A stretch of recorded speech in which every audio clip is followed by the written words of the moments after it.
নমস্কাৰ বন্ধু বান্ধৱীসকল, প্ৰীতি হোম কিচেনৰ ফালৰ পৰা মই প্ৰীতি আজি আপোনালোকৰ বাবে অলপ বেলেগ ধৰণে বনোৱা সজিনাৰ ৰেচিপি লৈ আহিছোঁ। সজিনা আমি সপ্তাহত 2 দিন নহ'লেও 15 দিনতো 2 দিন খাবই লাগে যেতিয়া সজিনাৰ ছিজন হয়, নহয়নে বাৰু? কিয়নো সজিনা আমাৰ শৰীৰৰ কাৰণে বহুতেই বেছি ভাল, মানে হাড়ৰ কাৰণেও ভাল, কিডনিৰ কাৰণেও ভাল সজিনা খোৱাটো। আৰু এই সজিনা চব্জিটো বনাবৰ কাৰণে মই এপোৱা সজিনা লৈ লৈছোঁ। 1 পোৱা সজিনাৰ কাৰণে মই এটা ডাঙৰ সাইজৰ আলু লৈ লৈছোঁ।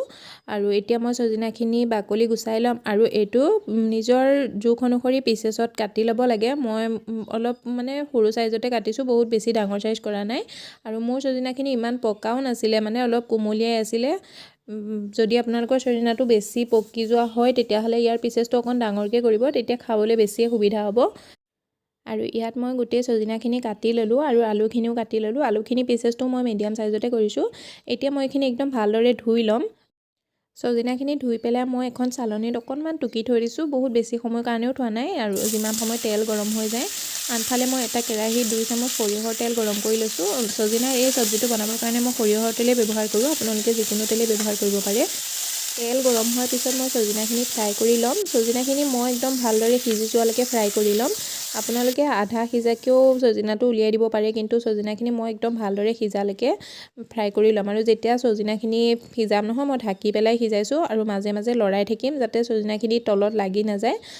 তলত লাগি গ'লে ইয়াৰ কালাৰটো সলনিও হৈ যাব পাৰে, সেইকাৰণে জ্বলি যাব দিব নালাগে। আৰু আপোনালোকে সজিনাৰ এই চব্জিটো এবাৰ এনেকৈ বনাই চাবচোন, বহুতেই বেছি টেষ্টি হয়, খাবলৈ বহুত বেছিয়ে ভাল লাগে।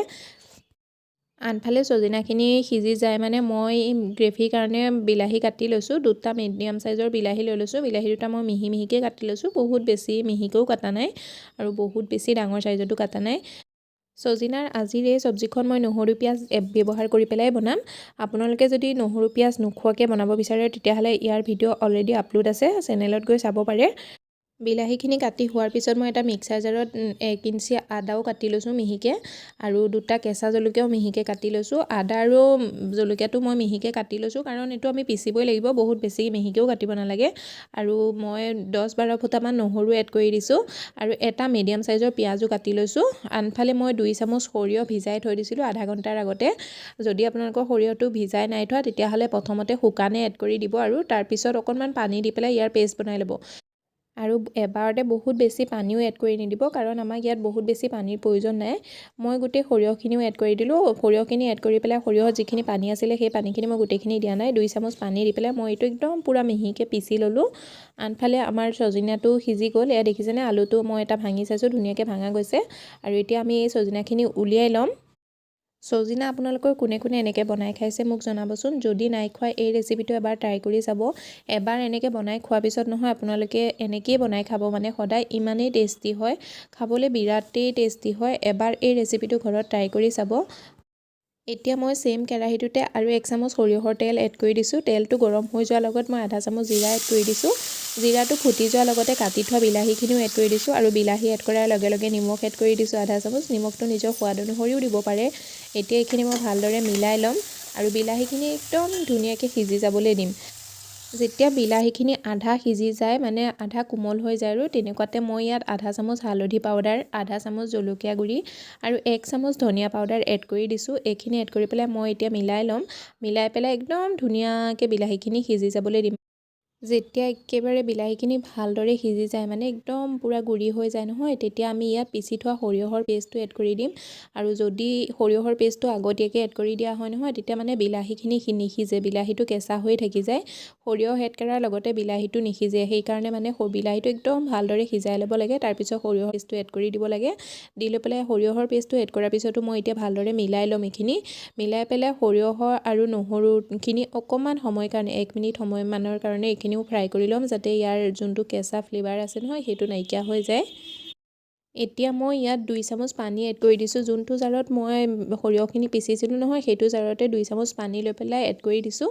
আৰু পানীখিনি এড কৰি পেলাই একদম ভালদৰে মিলাই ল'ম। আৰু এই সৰিয়হৰ পেষ্টটো এড কৰাৰ পিছত নহয়, এইটো মিলাই থাকিব লাগে, লৰাই থাকিব লাগে, নহ'লে কেতিয়াবা কি হয় তলত লাগি যায়। দেখিছেনে? মোৰো অকণকৈ লাগিয়ে গৈছে। মই অকণমান সময়ৰ কাৰণে আঁতহি আহিছিলোঁ, বহুত বেছি সময়ৰ কাৰণে নহয়, একেবাৰে কম সময়তে এইটো লাগি যায়। আৰু এয়া মোৰ 1 মিনিটমানৰ সৰিয়হৰ পেষ্টটো ফ্ৰাই হৈ গ'ল। এতিয়া মই যোনখিনি সজনা ফ্ৰাই কৰি থৈছিলোঁ নহয়, সেইখিনিও এড কৰি দিম। চজিনা এড কৰি পেলাই মই ভালদৰে মিলাই ল'ম এতিয়া গোটেই মছলাখিনিৰ লগত আৰু মিলাই লোৱাৰ পিছত মই ইয়াত পানী এড কৰি দিম। পানীৰ পৰিমাণটো আপোনালোকে নিজৰ হিচাপ অনুসৰি কৰিব পাৰে। মই 1 গিলাচ পানী এড কৰিছোঁ কাৰণ মই আজিৰ এই চজিনা ৰেচিপিটো ভাতৰ লগত বনাইছোঁ আৰু চজিনা সদায় ভাতৰ লগতেই বেছি ভাল লাগে। মই হ'লে চজিনা চব্জিটো এনেই খাওঁ, ভাতৰ লগত নোহোৱাকৈও মই বনাই পেলাই লগতে লৈ পেলাই প্লেট এখনত লৈ খাই লওঁ, মই ইমানেই ভাল পাওঁ। আৰু আপোনালোকেও এনেকৈ এবাৰ এই চজিনা ৰেচিপিটো বনাই পেলাই চাবচোন, বহুতেই ধুনীয়া হয় আৰু বহুতেই কম সময়তে বনাব পৰা এটা ৰেচিপি। বিৰাটেই ধুনীয়া এটা ৰেচিপি হয়। মই কৈ থাকিলে আপোনালোকে হয়তো বিশ্বাস নকৰিবও পাৰে, এবাৰ ঘৰত ট্ৰাই কৰি চাব। আৰু মই যেতিয়া আপোনালোকৰ কাৰণে ৰেচিপিবোৰ লৈ আহোঁ নহয়, সেই ৰেচিপিবোৰ মই ঘৰত বনাই লওঁ, তাৰপিছতহে মই আনো। আৰু মোৰ ঘৰত যিবোৰ মানে বনাই থকা হয় নহয়, সেইবোৰ ৰেচিপি মই বেছিভাগ আপোনালোকৰ কাৰণে আনো। আপোনালোকক আজিৰ এই ৰেচিপিটো কেনেকুৱা লাগিছে, যদি ভাল লাগিছে ভিডিঅ'টো লাইক কৰি দিব, শ্বেয়াৰ কৰি দিব আৰু চেনেলটো ছাবস্ক্ৰাইব কৰিবলৈ নাপাহৰিব। লগতে বেল আইকনটো প্ৰেছ কৰি দিব এনেকুৱা ভিডিঅ'বোৰ আগলৈ পাই থাকিবৰ কাৰণে। পানী এড কৰাৰ পিছত চজিনাখিনি ল' টু মিডিয়াম ফ্লেমত মই 3 পৰা 4 মিনিটৰ কাৰণে ঢাকি পেলাই সিজাই ল'ম। আৰু এই চজিনাৰ চব্জিটোত মই কোনো গৰম মছলা বা কিটচেন কিং মছলা একোৱেই ব্যৱহাৰ কৰা নাই। নৰ্মেল নহৰু, পিঁয়াজ আৰু সৰিয়হ দি পেলাই বনাইছোঁ।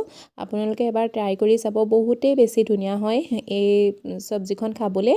আৰু যিসকলে পিঁয়াজ নহৰু নাখায় তেওঁলোকৰ কাৰণে মোৰ চেনেলত অলৰেডি চজিনাৰ ৰেচিপি আপলোড আছে, আপোনালোকে তাত গৈ চাব পাৰে। মই তাৰ লিংক ডেছক্ৰিপশ্যনত দি দিম।